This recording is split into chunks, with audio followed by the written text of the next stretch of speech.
शोर मत मचाइए, चुपचाप बगल से चल गुजर जाइए। ये हम मत देखिए कि यहाँ क्या हो रहा है। ये अस्पताल का इमरजेंसी वार्ड है, यहाँ प्रजातंत्र सो रहा है। जो लोग कुंभ और अयोध्या बेच रहे हैं, दुख है कि उनको अपना धर्म भी याद नहीं और धर्म भी समझता नहीं। ये संविधान विश्व का बेहतरीन डॉक्यूमेंट है, लेकिन सवाल है कि किसके हाथों में जाएगा। बंदर के हाथ में उस्तरा लग गया तो वो सबको काटेगा और खुद को भी कटवा लेगा। जो हमारे पुरखों ने आजादी के लिए अपने आप की शहादत दी, ये लोग थूक रहे हैं उस शहादत पे और हम सुन रहे हैं। पहले तो हम कहते थे कि 2014 के बाद लोकतंत्र के मुखौटे पे तानाशाह है। अब तो तानाशाह बदतमीजी से अपना शरीर दिखा रहा है और बदतमीजी से बोलता है, हाँ मैं तानाशाह हूं, तुमको जो करना सो कर लो। क्या समझता है ये इंसान? इसके बाप का देश है कि चंद टुकड़ों पे पलने वाले ये लोग ये संविधान को गाली देंगे? जो सरकार बच्चों को पढ़ा भी नहीं सकती, ऐसे नाकरा सरकार के हम जय जयकार करते, ये हमारा दुर्भाग्य है, ये हमारी नपुंसकता है कि जो हमको झेल रहे हैं। सवाल है कि लोकतंत्र है, किसको लोकतंत्र कहेंगे हम? चंद लोग मशीनों के भरोसे चुनाव जीतते हैं, धांधलियां करके चुनाव जीतते हैं, धन का उपयोग करके चुनाव जीतते हैं, धर्म को बेच के चुनाव जीतते हैं और सत्ता में आने के बाद कहते हैं कि हमको लोगों ने चुना है। बाबा साहब आंबेडकर ने संविधान सभा में जब 25 तारीख को अपना भाषण दिया, उस भाषण में उन्होंने कहा कि संविधान अच्छा बुरा नहीं होता, यह संविधान विश्व का बेहतरीन डॉक्यूमेंट है, लेकिन सवाल है कि किसके हाथों में जाएगा। बंदर के हाथ में उस्तरा लग गया तो वो सबको काटेगा और खुद को भी कटवा लेगा।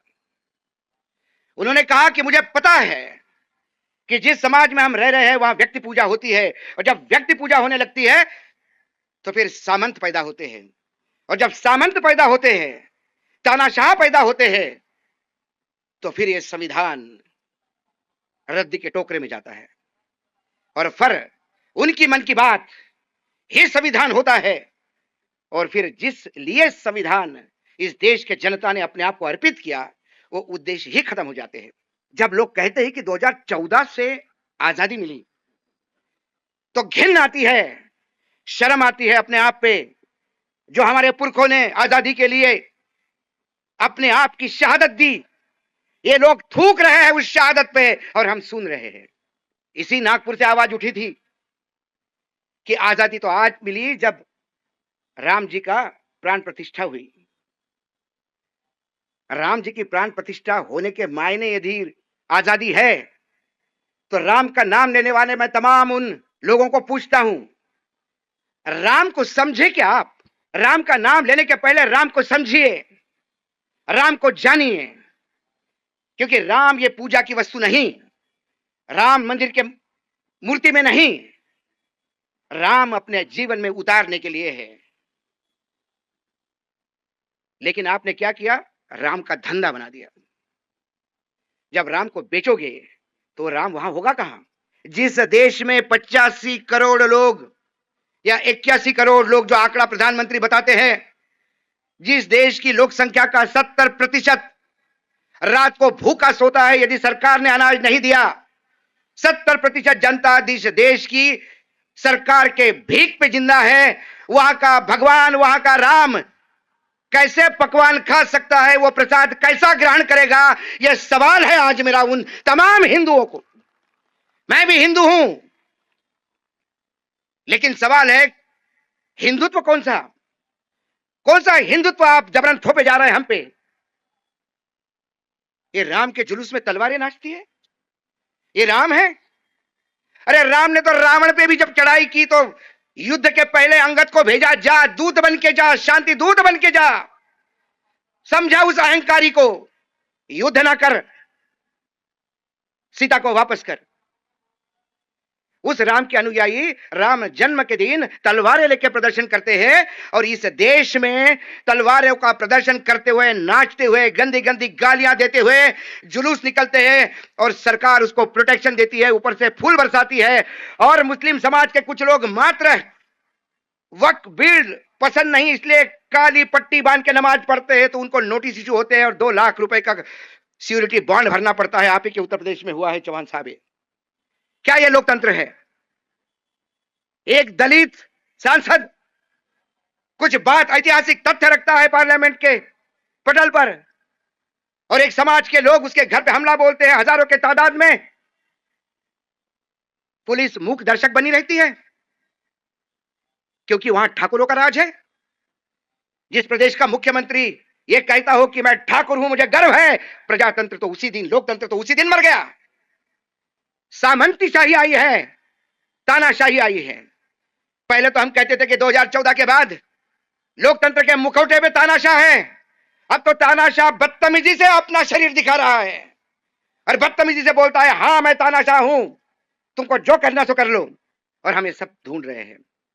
आज का दिन यदि सही मायने में, तो हम सबको इस महामानव के चरणों में माफी मांगनी चाहिए कि उन्होंने जो परिकल्पना की थी लोकतंत्र की, उन्होंने जिस संविधान की स्थापना की थी, आज वो संविधान पैरों के नीचे लगातार उसकी धज्जियां उड़ रही है और हम लोग आज आंबेडकर जी को नमन कर रहे हैं। नमन नहीं, हमें माफी मांगनी चाहिए। बाबा साहब, मैं माफी मांगता हूं आपसे कि हम इतने नाकारा हो गए कि आपने दिया हुआ संविधान भी नहीं संभाल पाए और आपने दिया हुआ मतदान का अधिकार हमने बेच दिया और तानाशाहों को सत्ता दे दी।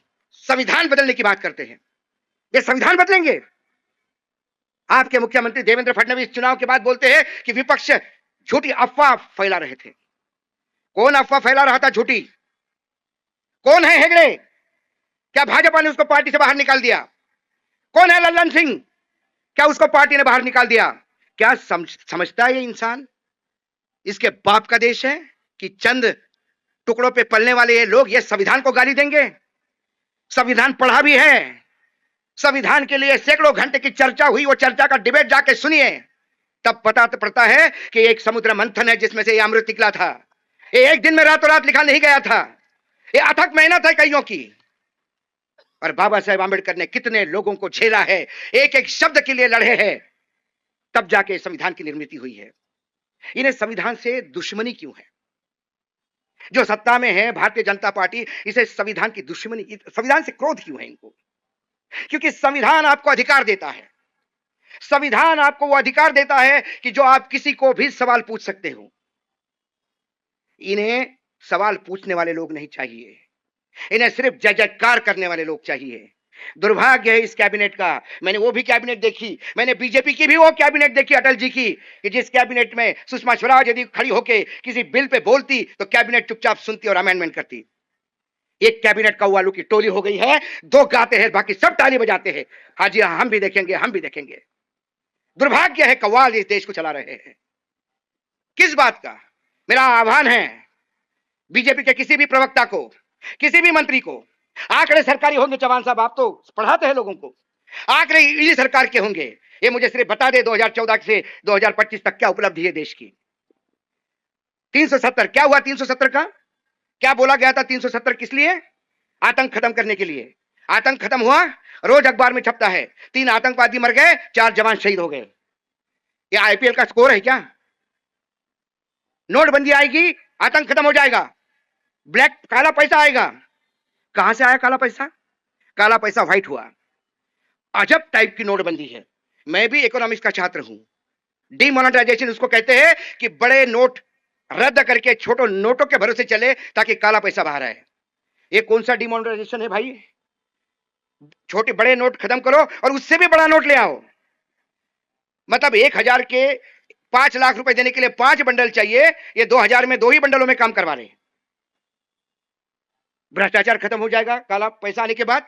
उसके बाद तुरंत चुनाव हुआ, चुनाव में इलेक्शन कमीशन ने पहले ही चुनाव में नोटबंदी के बाद जो आया 110 करोड़ रुपए कैश पकड़ा। कहां से आया पैसा? ये कहां गया? इस सरकार की एक आदत है, जब इनको सवाल पूछो तो दूसरी कहानी बताना शुरू करते हैं, और फिर कुछ नहीं हुआ तो जवाहरलाल नेहरू और इमरजेंसी तो ही, आपातकाल आपने किया। अब उसमें भी खत्म नहीं हुआ तो औरंगजेब आने लगे, बाबर आने लगे, अब तो ये समुद्र मंथन पे भी जाने लगे, ब्रह्म की उत्पत्ति भी बताने लगे, क्योंकि इनके पास, जिनके पास वर्तमान में कुछ बताने के लिए नहीं होता, जिसके पास भविष्य का प्लान नहीं होता, वो हमेशा अतीत के भरोसे रहता है। अरे अतीत तो सिखाता है आपको, अतीत पूजने का होता है, अतीत बताने का नहीं होता। आपका क्या है? आपने 2014 के बाद क्या हो करके लाया, ये बताएं देश को। 2014 के बाद देश में बढ़ा है तो 205 लाख करोड़ का कर्जा, 54 लाख से 205 लाख करोड़ का कर्जा। मोदी जी ने एक बात कही, आप में से हर एक को लखपति बना दिया, हर एक के ऊपर 1.25 लाख कर्जा है, सब आप लखपति हो गए। आपको भिखारी बना दिया 5 किलो अनाज पे, किसानों को भिखारी बना दिया 6,000 रुपए साल पे, महिलाओं को भिखारी बना दिया 1,500 रुपए पे। क्यों चाहिए? इस देश की महिला इतने कर्तृत्वहीन है कि तुम 1,500 रुपए दोगे? क्यों चाहिए 1,500 रुपए? उन्हें इस लायक बनाओ कि वो तुम्हें 1,500 रुपए दे, लेकिन उस लायक बनाने के लिए तुम में कुछ औकात होनी चाहिए। सुबह से शाम तक ऑटो रिक्शा सरकार चलाते हैं, तेरे 2%, मेरे 2%, तेरे 2%, 6% हो गए और 2% दिल्ली वाले के, ऑटो चलाने वाले के, क्योंकि सरकार तो दिल्ली से चल रही है। लोकतंत्र कहां है? कौन सा लोकतंत्र? शिक्षा को लेके सबसे पहले यदि मैं नमन करता हूं, आज मैं पढ़ लिखा पाया हूं तो इस इंसान की वजह से, आज मैं यहां खड़ा होकर बोल रहा हूं तो इस इंसान के वजह से, और आप सुन रहे हैं तो इस इंसान की वजह से। आज महाराष्ट्र सरकार में आपको पता नहीं होगा, सारे के सारे सरकारी स्कूल आउटसोर्सिंग कर दिए हैं। जो सरकार बच्चों को पढ़ा भी नहीं सकती, ऐसे नाकरा सरकार के हम जय जयकार करते, यह हमारा दुर्भाग्य है, यह हमारी नपुंसकता है कि जो हमको झेल रहे हैं। और ये सब करते हुए हम नमन करते हैं। किस मुंह से हम फूल चढ़ाते हैं? क्या हम उस लायक है कि इस महामानव के चरणों में फूल भी चढ़ाएं? मत बनाइए जयंतियां, मत चढ़ाइए फूल। आंबेडकर जी का सपना साकार करने का प्रयास भी करोगे तो बाबा साहब ऊपर से हंस के लगेगा कि नहीं, जिंदा है, अभी जिंदा कौम है इस देश में, सब मरे नहीं है। 65 करोड़ लोगों ने डुबकी लगाई। हमने कहा भाई रेलवे कहती है 5 करोड़ लोगों को लेके गए, अब 65 में से 5 तो 60 करोड़ लोग रोड से आए होंगे। अब 1 महीने में 60 करोड़ लोग लगातार गाड़ियों से भी आओगे तो वो गाड़ियां बांग्लादेश क्रॉस करके जापान तक जाएगी। कौन सा गणित इस बाबा के पास है? 65 करोड़ लोग। डिपार्टमेंट कहता है पानी गंदा है, ये कहते हैं पानी अच्छा है, तो जरा योगी आदित्यनाथ रोज वही पानी से नहाए और वही पानी पिए। आपको काहे बिस्लरी लगती है भैया? पियो गंगा का पानी। जो गंगा में डुबकी नहीं लगाएगा वो धर्मद्रोही है, ये बाबा बोलता है। वो जो पर्ची निकालता है, ये कुपड़ों की जमात है, गोबर भरा हुआ है दिमाग में। हमने नहीं डुबकी लगाई तो हम धर्मद्रोही हो गए। अरे धर्म की व्याख्या तू ही कर, चल तू ही बता धर्म क्या है। और सबसे दुख वाली बात है कि जो गरीब आस्था के नाम पे वहां गए, इनके भुलावे में गए, इनके विज्ञापन में गए, भारी तादाद में मौतें हुई है। और जब मरे तो ये कहते कि अरे गंगा किनारे मरे, मोक्ष मिल गया। अरे भाई, ये जो जितने भी मोक्ष बोलने वाले साधु संत है, पिठेश्वर है, अरे इनकी मेरी रिक्वेस्ट है, तुम भी मोक्ष के लिए तड़प रहे हो, हमको बोलो, हम हमारे पैरों के नीचे मोक्ष देते हैं। बताओ कौन सा गंगा का किनारा चाहिए? शर्म नहीं आती? बच्चे मर गए, मरने के बाद 8 घंटे तक इस मुख्यमंत्री को मालूम नहीं लोग मर गए। लोग लाशें ढो रहे थे और एक गुलाब पुष्प फेंक रहे थे हेलीकॉप्टर से। प्रधानमंत्री ने ट्वीट करके बोला मरने वालों के साथ मेरी संवेदना। तब इन्होंने कहा कि हाँ कुछ लोग मरे हैं, 30 लोग मरे हैं। और 30 का लिस्ट अभी तक नहीं आई। 25 लाख रुपए मुआवजा बोला, एक को नहीं मिला। और 15,000 से ज्यादा लोग मिसिंग है, रिकॉर्ड में है। आज कुंभ होके 1 महीना हो गया, कोई किसी का पता नहीं। बोलते गंगा में बह गए होंगे। वहां के कुछ अधिकारियों ने जो मुझे बताया कि लाशें कैसे डिस्पोज हो गई, रोंगटे खड़े हो जाते हैं। ये धर्म के नाम पे बेचते हुए लोग जब देखता हूं मैं, भगवा पहन के, रावण ने भी भगवा पहन के सीता का हरण किया था, और ये भगवा पहन के लोकतंत्र का हरण कर रहे हैं। ऐसे रावण को जगह दिखाने की जरूरत है कि हम इनको चुनाव जीतते देते रहे, और ये लगातार 5 साल के लिए कुंडली, नाग जैसी कुंडली बना के इस प्रजातंत्र और लोकतंत्र को लगातार डसते हैं। इसलिए मैं कहता हूं, जब लोग कहते हैं कि लोकतंत्र, तो मैं हंसता हूं। कहां है लोकतंत्र? बोलने पे पाबंदी है। मनु शर्मा एक बहुत बड़े साहित्यिक हो गए हैं। आपातकाल के जमाने उन्होंने कुछ पंक्तियां लिखी थी और फिर उनको अंडरग्राउंड होना पड़ा था। शोर मत मचाइए, चुपचाप बगल से गुजर जाइए, यह मत देखिए कि यहां क्या हो रहा है। शोर मत मचाइए, चुपचाप बगल से गुजर जाइए, ये हम मत देखिए कि यहां क्या हो रहा है। ये अस्पताल का इमरजेंसी वार्ड है, यहां प्रजातंत्र सो रहा है। आज भी प्रजातंत्र सो रहा है। संविधान है कहां? कौन सा संविधान? राम जन्मभूमि का ट्रस्ट बनता है, ध्यान से सुनिएगा।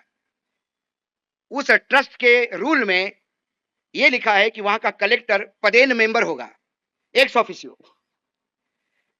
यदि वो हिंदू धर्म से नहीं होगा तो उसके नीचे वाला अधिकारी मेंबर होगा। यदि नीचे वाला भी हिंदू नहीं होगा तो उसके नीचे वाला हिंदू होगा। राम जन्मभूमि पर हिंदू ही होना चाहिए, ठीक है आपकी इच्छा। फिर वक्फ बोर्ड पे आपको हिंदू क्यों चाहिए? और उससे भी ज्यादा बुद्ध गया में जो संघर्ष चल रहा है, वो बुद्ध की भूमि है, वहां एक कमिटी है, वहां आधे मेंबर हिंदू क्यों चाहिए? किस लिए चाहिए? वहां आंदोलन चल रहा है, इनके कान पे जू नहीं रेंगती। विरोधी पक्ष नेता है मध्य प्रदेश में, वो एक मंदिर में जाता है तो बीजेपी के नेता उस मंदिर को गंगा जल से धोते हैं, बोले पवित्र हो गया। मैं तो आह्वान करता हूं कि जो भी नेता आता है यहां पे दीक्षा भूमि पर श्रद्धांजलि देने, उसके बाद फिर से एक बार धोना चाहिए इसको, क्योंकि ये अंबेडकर जी को बेचते हैं, ये हमारे बाप को बेचते हैं। अधिकार इनको किसने दिया? अंबेडकर चाहिए तो समग्र ले लीजिए, टुकड़ों में अंबेडकर नहीं मिलता। अंबेडकर जी चाहिए तो वो अंबेडकर भी ले लीजिए जो बोलता है मैं ब्रह्मा विष्णु महेश को नहीं मानूंगा, मैं किसी भगवान के अवतार को नहीं मानूंगा। और वो अंबेडकर चाहिए कि आपको ये पूछो पहले, ये कोई बकरा नहीं है कि दो नली और गुर्दा दे दे, ये बाप है हम पूरे देश का। टुकड़ों में नहीं बटेगा, समग्र चाहिए, लेकिन इसको साथ में रखने की औकात भी चाहिए। अंबेडकर नाम को संभलने की ताकत चाहिए। ये लोग ये व्यापारी हैं, इसलिए ये बेचने का प्रयास करते हैं और कुछ लोग खरीद लेते हैं। ये दुर्भाग्य है। ये अपने भगवानों को नहीं छोड़ते तो ये अंबेडकर जी को कहां से छोड़ेंगे? इसीलिए मैं कहता हूं कि क्या अधिकार है आपको, क्यों आए आप, किस बात से श्रद्धांजलि देने आए अंबेडकर जी को? इसलिए कि अंबेडकर जी को मानने वाला बहुत बड़ा वर्ग है इस देश में, इसलिए कि चुनाव में उनका मत चाहिए आपको। कोई भी नेता भाषण में शुरू करता है फुले शाहू आंबेडकरांची भूमी आणि महाराष्ट्रात शेवटच्या माणसापर्यंत। अरे काय बोलतो रे बाबा, ये क्यों बोल रहा है तू, क्यों ले रहा है इन महापुरुषों के नाम? शाहू समझता है? तुम्हें अंबेडकर समझ में आए? कभी ज्योतिबा फुले समझ में आए? इस देश में एक सिस्टमैटिक षड्यंत्र चल रहा है, हमें उससे सावध होने की बात है। अंबेडकर जी को दलितों के नाम थोप के अंबेडकर जी की महानता कम करने का एक षड्यंत्र है। अंबेडकर जी दलितों के नहीं, वो मानवता के पुजारी थे, हम सबके बाप थे, चाहे तुम अंबेडकरवादी हो या ना हो। उसने आपको जो ताकत दी है वो विश्व में किसी के पास नहीं। एक बार ओबामा आए थे अमेरिका से, मनमोहन सिंह प्रधानमंत्री थे, तो ओबामा जी ने उनको एक किताब दी। अब भाई मनमोहन सिंह और ओबामा होंगे तो किताब ही देंगे ना, दोनों पढ़े लिखे हैं। अब अमेरिका से कोई आएगा तो वो अनपढ़ है और यहाँ कुपढ़ है, तो ये किताब तो दी नहीं जाती, शॉल वॉल दी जाती है। तो ये दोनों जब किताब दी तो उन्होंने अपने पेन से कुछ लिखा और किताब दी। सीताराम येचुरी खड़े थे, सीताराम येचुरी ने कहा, वो किताब ली मनमोहन जी के हाथ से, उसमें लिखा था from the oldest democracy to the biggest democracy. Sitaram Yechury ने कहा, excuse me mister president, I think you are wrong, it is not only the largest democracy, it is also the oldest democracy. तो बोला हाउ कम, या ऐसा कैसा? बोला हमारे देश में महिलाओं को जब अधिकार मिला मतदान का, उससे 12 साल बाद अमेरिका ने दिया, तो ओल्डेस्ट डेमोक्रेसी हम हैं। Don't define democracy according to you what you think so. और उन्होंने कहा कि yes I correct myself. ये क्यों हुआ? हम सबसे पुरानी लोकतंत्र क्यों बने? हम सबसे बड़ा लोकतंत्र क्यों बने? लेकिन जो डर था बाबा साहब को, उस डर को हम साकार होने दे रहे हैं। हमारा दायित्व था कि बाबा साहब ने जो डर उनके मन में था, हमको सामने आके कहना था कि बाबा साहब आपने हमारे लिए इतना किया, हम क्या आपके लिए इतना नहीं कर सकते? कि जो आपको डर है वो हम होने नहीं देंगे। लेकिन दुर्भाग्य है अब वही हो रहा है। यहां पे सब कुछ मोदी है। विश्व में ऐसा इकोनॉमिस्ट नहीं पैदा हुआ जो बाबा साहब की बराबरी आज भी कर ले। इनका दुर्भाग्य, इनके पास कोई महापुरुष है नहीं। अब इनको उधार का सिंदूर चाहिए, और उधार के सिंदूर के लिए पटेल साहब हमारे, पटेल साहब ने संघ पे बयान लगाया था, वो पटेल साहब इनके प्रिय हो गए। महात्मा गांधी हमारे, महात्मा गांधी की हत्या किसने की सारी दुनिया जानती है। फिर अब महात्मा गांधी हमारे, भगत सिंह हमारे, भगत सिंह घोर लेफ्टिस्ट थे, उनका कोई लेना देना नहीं था। आज भगत सिंह जिंदा होते तो इन्हीं पे बम फेंकते, फिर से एक बार पार्लियामेंट में बम फेंकते। लेकिन भगत सिंह अब इनके हो गए, ज्योतिबा फुले इनके हो गए, शाहू महाराज इनके हो गए, जो बड़े लोग हैं इनके हो गए, क्योंकि इनके पास अपना कुछ नहीं है। ये वो नागोबा है जो चींटियों के बिल में जाके बैठते हैं, आप बनाओ मैं आके बैठूंगा। इनकी ना अपनी विरासत है, ना इनकी अपनी सरकारें हैं, या तो चुनाव में सरकार जीतते हैं, नहीं तो फिर खरीद के, डरा के, धमका के सरकार बना लेते हैं और बोलता है कि हमारे इतने राज्यों में सरकारें हैं। अरे बाबा, मैंने कहा कि एक बार मेरे पास सीबीआई, इनकम टैक्स और ईडी सिर्फ 1 महीने के लिए दे दो, मेरे घर के आंगन में पूरी कैबिनेट लग जाएगी, सब लोग हाथ बन के खड़े होंगे ऐसे। वानखड़ी जी, आप ही बताओ क्या करना है। सबके रेले हैं, फाइलें निकालने में टाइम नहीं लगता। लेकिन ये हमारा दुर्भाग्य है कि हमारे नेता भी भ्रष्ट है दोनों तरफ से। जो लोग चुनाव में किए हुए वादों को चुनावी जुमले बोलते हैं, वो इस लोकतंत्र का यदि हिस्सा है तो फिर लोकतंत्र कहाँ है। बाबा ने एक हमको ऐसा अधिकार दिया है, राइट टू एक्सप्रेस, बोलने का अधिकार। उस अधिकार का पूरा उपयोग करेंगे। मैंने बोला बस स्टैंड पे जाऊंगा, जैसे ही बस भर गई, बस के अंदर चढ़ूंगा, कंडक्टर को बोलूंगा भैया 2 मिनट दे दे मुझे। मैं अशोक वानखड़े बोलेंगे, बोलिए बोलिए, बैठ जा माता जी पीछे बैठ जा, भैया 2 मिनट बच्चे को संभाल जरा। हाँ, मैं अशोक वानखड़े। कल संसद में एक बिल पेश हो गया। ये बिल हमारे लिए कितना नाकारा है, 3 पॉइंट में समझा देता हूं, समझ जाओ तो थोड़ा दिमाग में ले जाना। 3-4 मिनट में बोलना, धन्यवाद, उतर के दूसरे बस में चढ़ना। मैंने बोला देश में 50 बसें करूंगा तो कम से कम 2000 लोगों के तक तो संदेश जाएगा। संवादहीनता तो इनका बाप भी नहीं रोक सकता, क्योंकि संवाद का अधिकार हमारे बाप ने दिया है। ये लेने वाले कौन हैं? और ये बोलते रहेंगे। और जब हमारे पीछे कुछ है नहीं तो डर किस बात का? लोग कहते हैं अरे आपको डर नहीं लगता? मतलब किससे? अरे मैंने बोला जिसका जो दुनिया को डराता है उससे बड़ा डरपोक कोई नहीं होता। रात को 1:30-2 बज गए थे, मेरे हाथ से चम्मच नीचे गिर गया। चम्मच नीचे गिर गया, उस श्मशान शांतता में चम्मच का आवाज टन करके सा आया। जैसे ही आवाज आया वो भाई इतने जोर से उठा, वो चेयर पीछे फेंका गई। मुझे समझ में नहीं आया क्या हो गया। वो बाकी सब लोग इधर उधर देखने लगे, क्या हुआ क्या हुआ, कौन आया कौन आया? मैंने क्या हुआ, चम्मच गिर गया नीचे। अरे यार चम्मच गिराते हो यार तुम। बोला कैसा? मुझे लगा कि अटैक हो गया। जिसके नाम से लोग डरते हैं वो चम्मच से डरता है। तो आप इन लोगों से मत डरिए, ईडी सीबीआई इनकम टैक्स से मत डरिए ना, इनसे बड़े डरपोक लोग नहीं है कोई। इनकी जब प्रायोरिटी होती है तो अमेरिकन सरकार होती है, भारत सरकार नहीं। अमेरिका के सामने नतमस्तक होकर आते हैं और यहां आके हम पे गुर्राते हैं, शर्म आती है। गली के वो कुत्तों जैसी स्थिति हो गई है कि कार चलती सी भूखता है और कार रोकने के बाद भागता है। बहुत संक्रमण का काल है, ग्रहण लग चुका है लोकतंत्र को। इस ग्रहण को दूर करना होगा। आप लोगों ने सुना, आयोग ने मुझे बुलाया, इसके लिए धन्यवाद। यदि मेरी बात किसी को कड़वी लगी होगी तो गाली खाने के लिए मैं खड़ा हूं, और यदि अच्छी लगी होगी तो आयोजकों को धन्यवाद कीजिएगा। और यदि थोड़ा बहुत जोश आप में बचा होगा तो मेरे साथ नारे लगाएगा, जय भीम, जय भीम।